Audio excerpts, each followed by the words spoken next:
Now, should we have a bit of fun?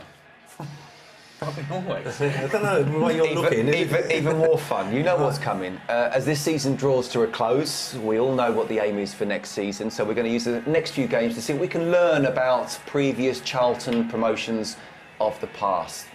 Shame we haven't got anyone really to talk about who's experienced Charlton promotions, but we have two people who've experienced two Charlton promotions. So let's go back to.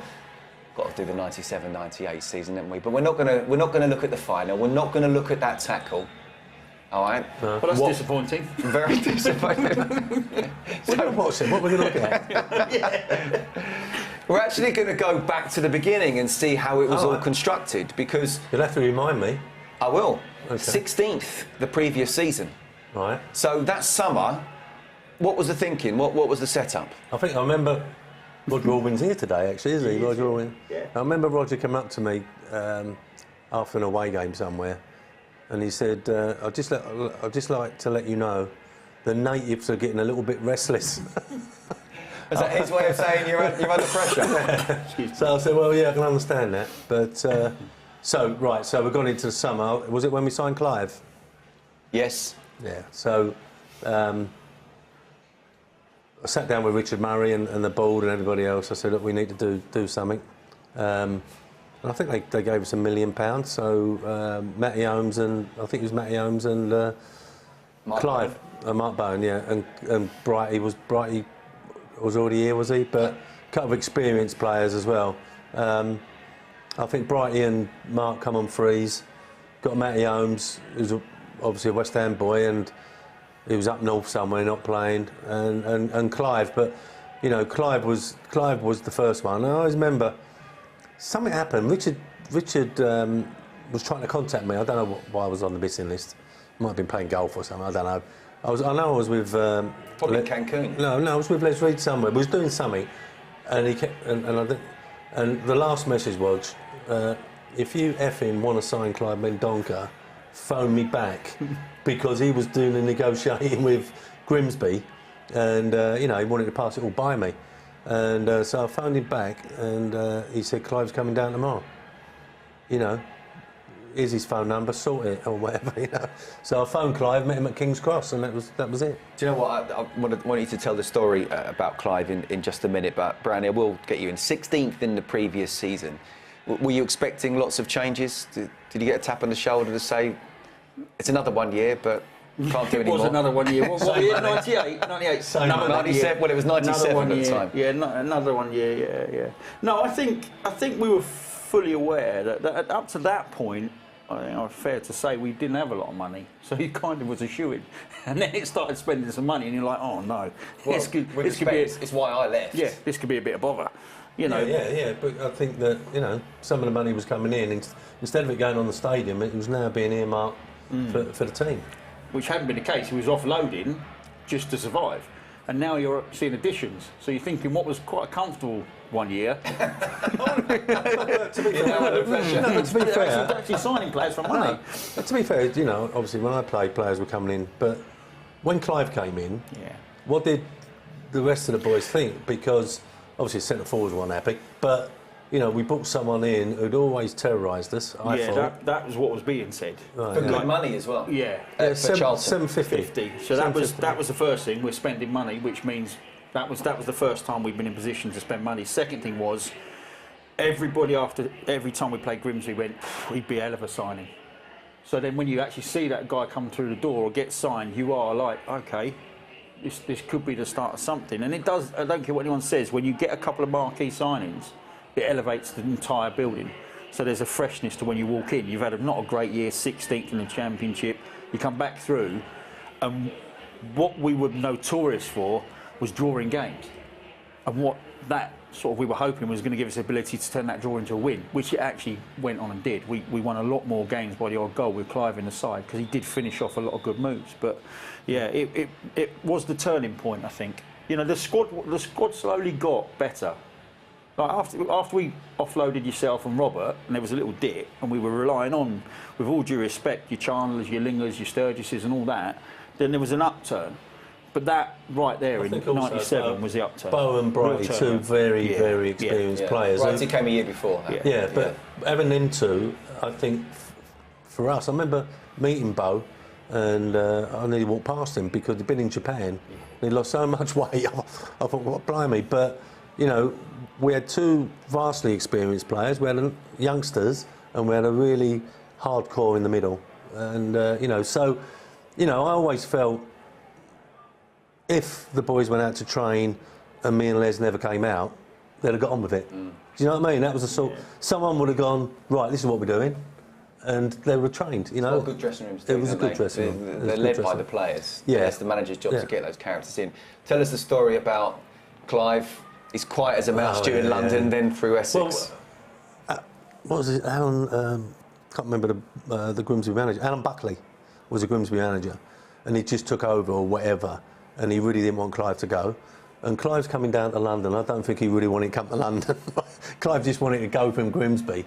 And I met him at King's Cross Station, and he's come out, and I was across the road because it was Sunday morning or something. So I've called him over, and he's come. I'm hoping he ain't going to get knocked over as he's coming across the road. So he's come across. We got in a car, and he had a medical in Woodford, which is over in Essex.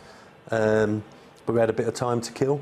So I'm trying to explain where Charlton is in terms of London and everything else. I'm trying to explain the Blackwall Tunnel and the Dartford Tunnel, and I'm also driving around showing him Big Ben, Nelson's statue, but he ain't saying a word to me, and I'm thinking, is he really, and he kept looking at the phone, is he really interested in signing? Is there someone else out there that he's come to see us, get an offer from us, and then take that back to whoever else fancies him? So I'm thinking all these sort of things. He ain't saying nothing.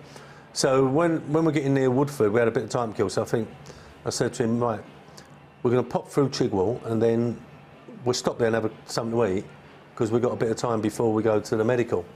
I always want to get the medicals done first before you even spoke money, you know, because you can agree the contract, and then the player fails the medical, and it's, you know, get the medical done first. Yeah. Anyway, so we're driving through Chigwell, and I said, oh, right. I said, Clive, you could live here if you wanted, but you really got to be a Premier League player if you want to live here. But this is where the West Ham boys and the Spurs boys live. And if you live here, you're now going to have to travel through that Blackwall Tunnel and whatever. And he never said a word to me. And then he suddenly come out and said, Chigwell? Sharon and Tracy live in Chigwell. Birds of a feather. Birds of a feather. And I went, yeah, you're right, Clive. Anyway, we got him, he had his medical, but he was petrified of Buckley phoning him. And I know he kept looking at his phone, because Alan Buckley was trying to stop the move. Anyway, he signed for us, and you know, that was the start of it all. Brilliant. Quiet as a mouse through London. As soon as he got to Chigwell, birds of a feather. Yeah, he wanted to have a chat. Classic. But he did make the difference, didn't he, in a team that... Just the pre-season he made a difference, didn't he? The way he came in, conducted himself and everything. Yeah, he had as big an impact as I think Mark Kinsler had. So Mark we had on trial for 2 weeks. And in this 2 weeks, it's 2 weeks of pre-season, right? Because we were notoriously stingy with our transfer market money, Kins came down from Colchester and had 2 weeks on trial. And the first game, everyone's going, we've got to sign this kid. He was unbelievable. And then it went on for a week, and there was another game, he was unbelievable in the next game. And they're like, what's the delay here? But the delay's always finances, always is.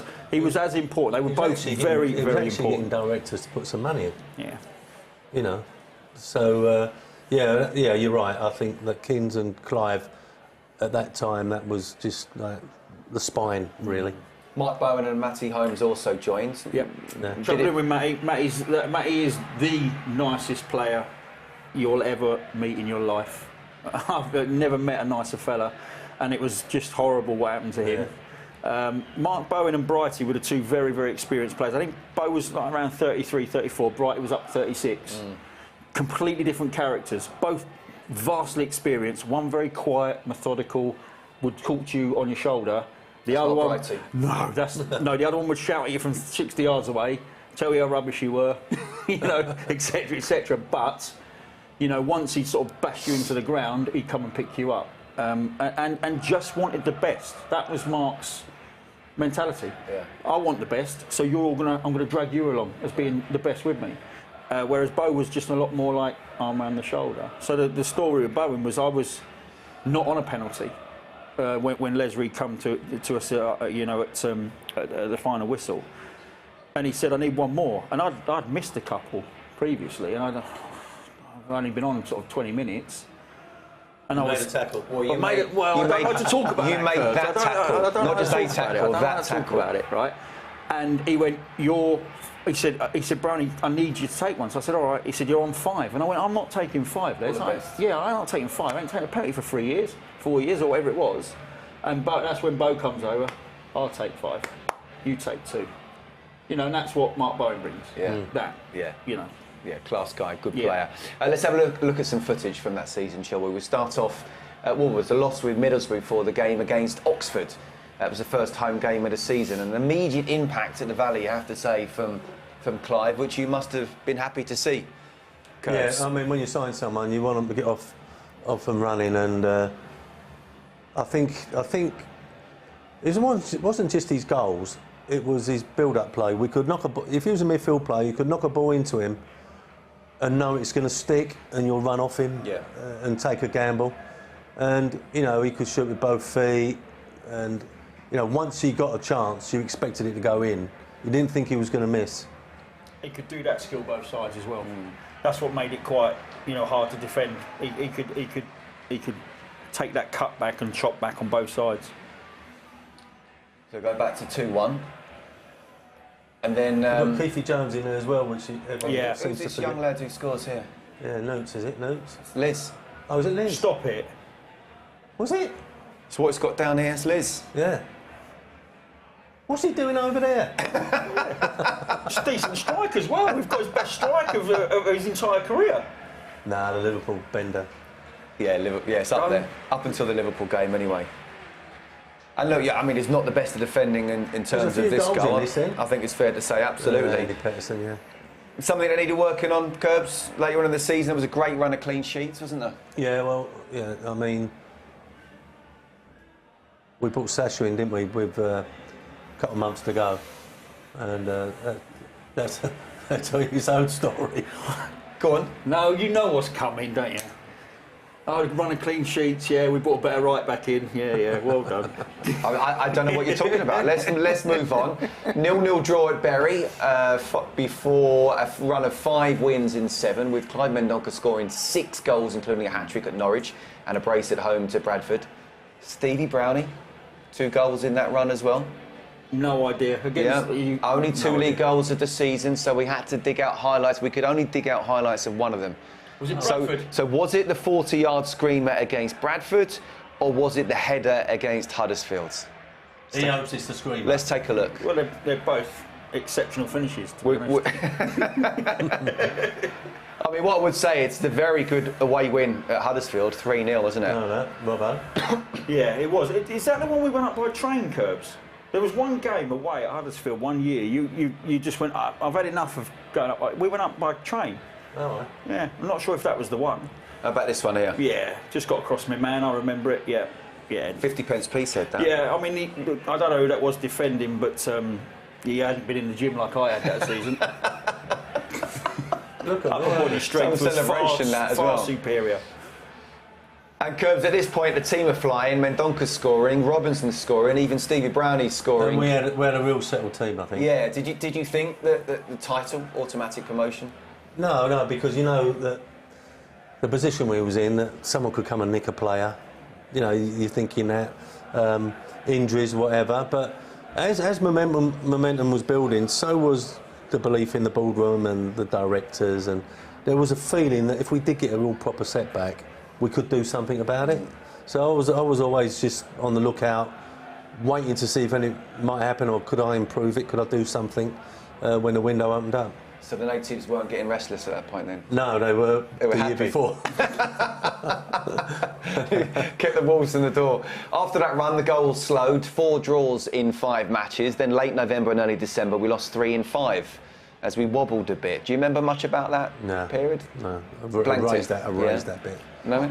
No. Isn't it funny how you have a really good season? Yeah. Obviously, there's ups and downs in every season, but you forget the downs. Well, when you're having a bad time, you've got to arrest it somehow. Yeah.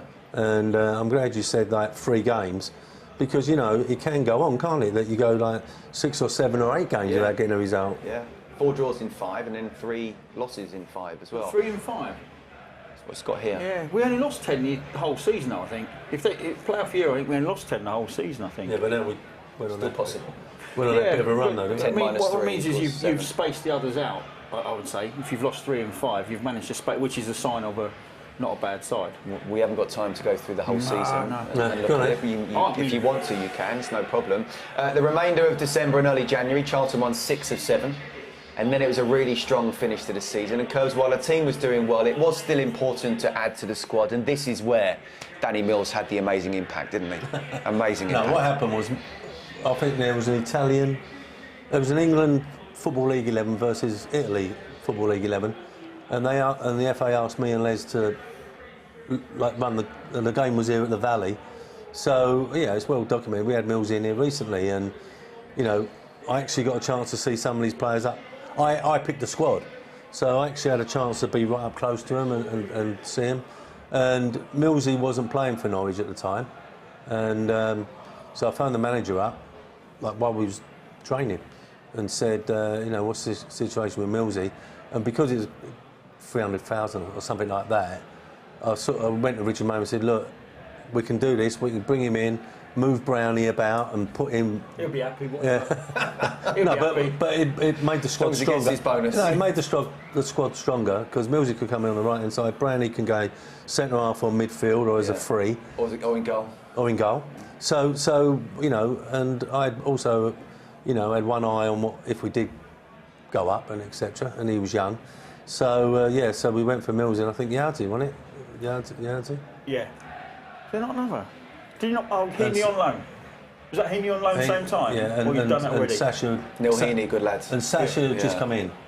He walked into the training. Everybody knows. He just walked up in the training ground one day with a carrier bag with his boots in it, and said to the boy at the door, "I want a trial. Who have I got to talk to?" That's mental. And that's crazy. Like Charlton, they went, "Oh, just walk round there."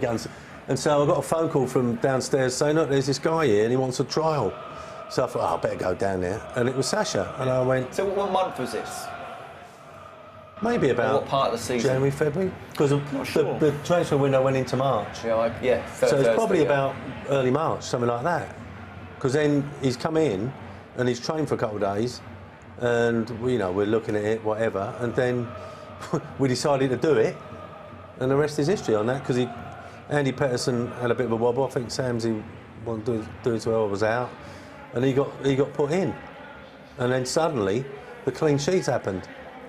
That's just the craziest, one of the craziest stories in football. He turns up knocking on the door, and 3 months later he makes the save that takes Charlton up. Yeah. He was playing for Selco or something. Stamco. Oh, Stamco, I think, and it was in Eastbourne, and the name of the team was it's a building company. And Selco. Was it? I thought it was Stamco. No, Selco. But he just playing for them. Someone, I'm sure, I don't know how it happened, but he just got him or just turned up. And he did all right actually. Yeah. Real fairness to him. When in the trials you're going, ooh. And he spoke about 7 languages, which I think helps you further down the line. A couple of years later. Did he speak Cockney? Let's have a look at another game, shall we? It was Charlton 5, West Brom 0. A very good, well-worked free kick from Mark Kinsella as well. But at this point in March, you're keeping a clean sheet. You're scoring 5 against a team like West Brom. It's all good, isn't it? Yeah, and we had so many different areas to attack, like Newts one side, Robbo the other. Midfield was solid. We had Clive up top, who we knew would nick a goal. Yeah. Big result, 5-0, wasn't it, against West Brom? Yeah, and I will say this. We were athletic as well, extremely athletic. Jones and Keithy Jones and Mark Kinsella in midfield, Newts on the right, Robinson on the left. You will not get, in my opinion, a harder working midfield. You just won't. That midfield 4 there could cover serious ground. Yeah, definitely. Yeah. And at that point, mentally, you're thinking, you're in the zone then, aren't you? Some people say, how do you get in the zone? You don't really know how you're in it, and you easily get out of it. But once you're in it, it's brilliant. It was bubbling. Yeah. We knew we had a chance. Yeah, I mean that's one of those free kicks you can only do once. Yes, it is because once everyone sees it, that's it. It's done. Everybody knows what's coming. But Yeah, I mean, at this point, we're on a roll. Yeah. Absolute roll. There's a confidence in the building because, again, you'll have to correct me if I'm wrong, but it's the first time we've added a bit of serious quality in March. Yeah, in March. And again, it was, you bring in Clive in the summer, which is a huge turning point in terms of finances available to your manager, and then in March you back it up again with another. I think Yowsey was 550. I know Millsy turns into a brilliant purchase in terms of the turnaround in the season. You get like 4 million for him, but there's another million nearly there given to the manager at a time when he'd always been selling to survive. Yeah. From Stu on the WhatsApp, one of the best goalkeeping performances ever by Sasha up at Birmingham, last game of the season, absolutely immense. Remember that? Is that from Stu or from Sasha himself? I think Birmingham needed to get a point to stay up as well. It was a real big game, I think. He had one game, I don't know what game it was, but he did have one game where the entire clean sheet was pretty much on him. But the rest of them, I promise you, my recollection is he didn't have massive amounts to do in that running. Yeah. But there was one game he was outstanding. From Stuart, it's St Leonard, Stamford, where Sasha came from in the Dr. Martins League. Yeah. So we finished 4th that year, 3 points behind Middlesbrough, who went up automatically. Do you think we should have gone straight up? Or? Yeah, because I think the points total, most seasons would have took you up as top 2. But our points total and Sunderland's points total, would have guaranteed your promotion most years. 88 points, didn't we? Which was a hefty old total. Like you said, I think Sunderland, did they get more than us, Sunderland? They finished on 90 points, I think. And it was 91 and whatever above that. It was Forest and Middlesbrough, wasn't it? Yeah, and actually, it was an incredible. When you think about 4 sides have all got enough points that in 13 the previous 15 seasons gets them up. This year, it looks very similar to this year, doesn't it? Yeah, look what's happening to Leicester right now as well. So how confident were you in the playoffs? Well, I was very confident in the team that Curbs were putting out. in Danny Mills. He'd done so well. Honestly, I didn't even have to get on the pitch most weeks to just they was so far ahead. But on a serious note, though, we make fun of him. How important is it to have a Brownie there who, when he comes on, does a great job, but is also, doesn't throw his toys out the pram? Especially when he knows his place. Still do. No. You've got to have that squad, and also if players are not doing it, you know that you can put someone in and you're going to get a performance. Yeah. So that squad we had at the time. I mean, I remember going to Ipswich for the semi-final, really feeling confident. All during the running, you think, no, are we going to do it? But in the playoffs, I was really confident of the Ipswich one. They did something that week as a group of players as well. They did an article and we weren't really. Yeah, they put an article out going of the 3 other sides in the playoff positions. This is the one we'd want to play. And they like released that article 2 days before the game. And I remember reading. I remember the whole squad was aware of that.